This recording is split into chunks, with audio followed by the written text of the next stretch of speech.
السلام علیکم ورحمۃ اللہ وبرکاتہ۔ سیدنا حسین اپنے بھائی سیدنا حسن سے 1 سال چھوٹے تھے۔ وہ نبی کریم صلی اللہ علیہ وسلم کے نواسے سیدنا فاطمہ بنت رسول کے لخت جگر تھے۔ سیدنا حسین ہجرت کے چوتھے سال شعبان کے مہینے میں پیدا ہوئے۔ آپ کی پیدائش پر رسول اللہ صلی اللہ علیہ وسلم بہت خوش ہوئے اور آپ کو گھٹی دی۔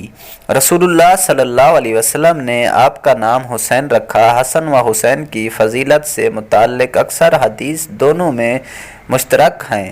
نبی کریم صلی اللہ علیہ وسلم نے اپنے سایہ عطافت میں اپنے ان نواسوں کی تربیت کی۔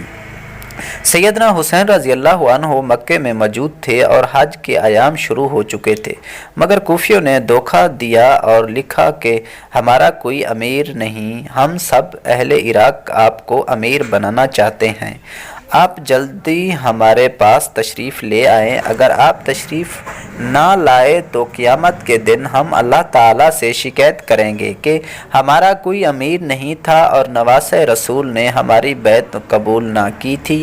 حضرت حسین نے ان باتوں کو سچ سمجھ لیا اور کوفہ روانہ ہو گئے۔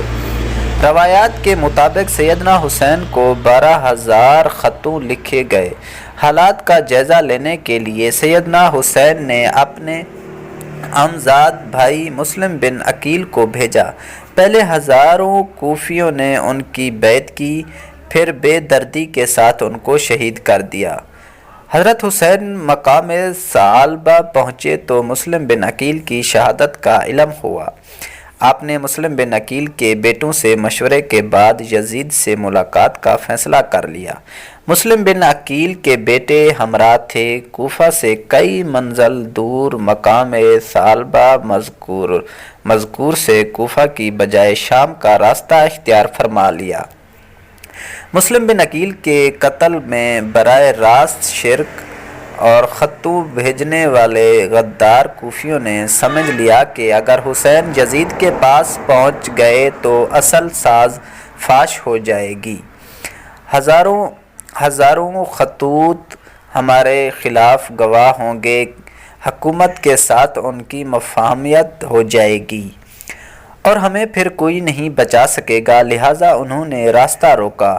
خطوط تو نہ ہتھا سکے، مگر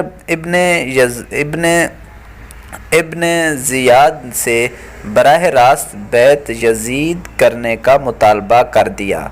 سیدنا حسین نے 3 شرطیں رکھی کہ مجھے واپس مکہ جانے دو، یا مجھے کسی سرحد پر جانے دو، میں کسی جہاد میں شریک ہو جاؤں گا، یا پھر میں یزید کے پاس چلا جاتا ہوں، وہ میرا ابن عم ہی تو ہے۔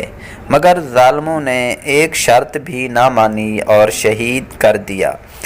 زیر نظر کتاب شہادت حسین رضی اللہ عنہ حقیقت کے آئینے میں مولانا محمد منیر قمر حفظ اللہ کی اہلیہ محترمہ الخبر سعودی عرب میں خواتین کے حلقوں میں دیے گئے ہفتہ وار دروس کی کتابی صورت ہے۔